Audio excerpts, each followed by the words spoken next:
প্রিয় সাংবাদিক বন্ধুরা, উপস্থিত আমাদের নেতৃবৃন্দ এবং আমার সাথে আগত বরিশাল ৫ আসনের বিভিন্ন পর্যায়ের দায়িত্বশীল নেতৃবৃন্দ, আপনাদের মাধ্যমে আজকে বাংলাদেশবাসী এবং বরিশাল ৫ আসনের সর্বশ্রেণীর জনতাকে, নারী পুরুষ সবাইকে জানাই সালাম। আজকে একটি বিশেষ মুহূর্তে আপনাদের সামনে হাজির হয়েছে। 29শে ডিসেম্বর বরিশালবাসীকে নিয়ে এখানে আমরা মনোনয়নপত্র দাখিল করেছিলাম। বাংলাদেশের নির্বাচনে অংশগ্রহণের লক্ষ্যে ইতিমধ্যে 11 দলীয় জোট এবং পরবর্তীতে 10 দলীয় জোট গঠিত হয়।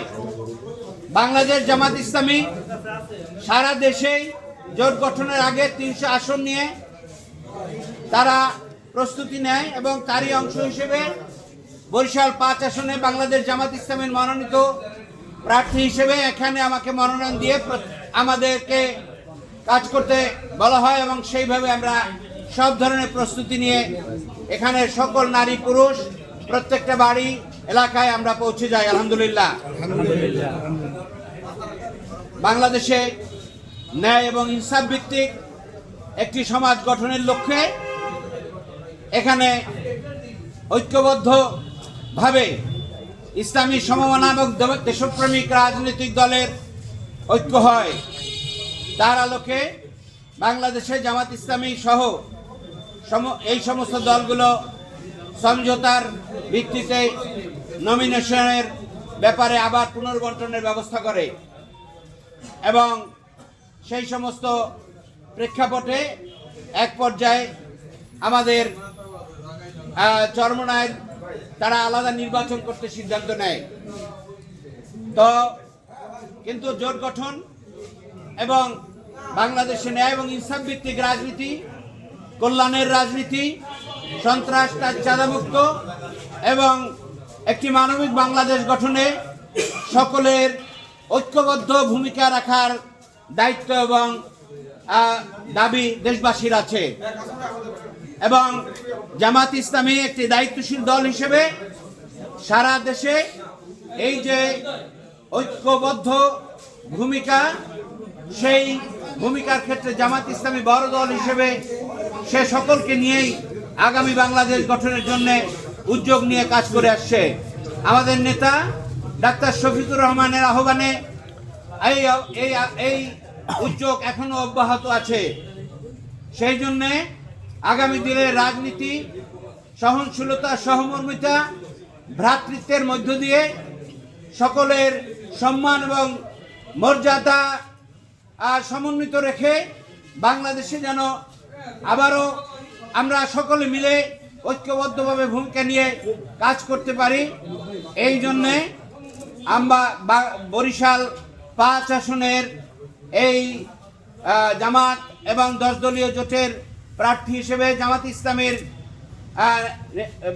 সিদ্ধান্তক্রমে আমরা চরমনায়ের সমর্থনে আমরা এই আসন আজকে প্রত্যাহার করে নিলাম এবং আমরা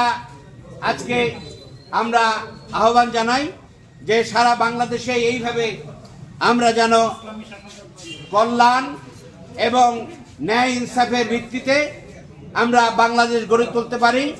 সেজন্য 10 দল এবং 10 দলের বাইরেও যারা কল্যাণকর ন্যায় ইনসাফ ভিত্তিক মানবিক বাংলাদেশ গড়তে চান তারাও সমবেত হবেন এবং আমরা তাদেরকে আমির জামাতের পক্ষ থেকে যে আহ্বান জানানো হয়েছে এবং যে সিদ্ধান্ত নেওয়া হয়েছে সেটাকে আগামী দিনের বাংলাদেশ গঠনের ক্ষেত্রে এটা একটি ভূমিকা রাখবে বলে ইনশাআল্লাহ আমরা আশা করি।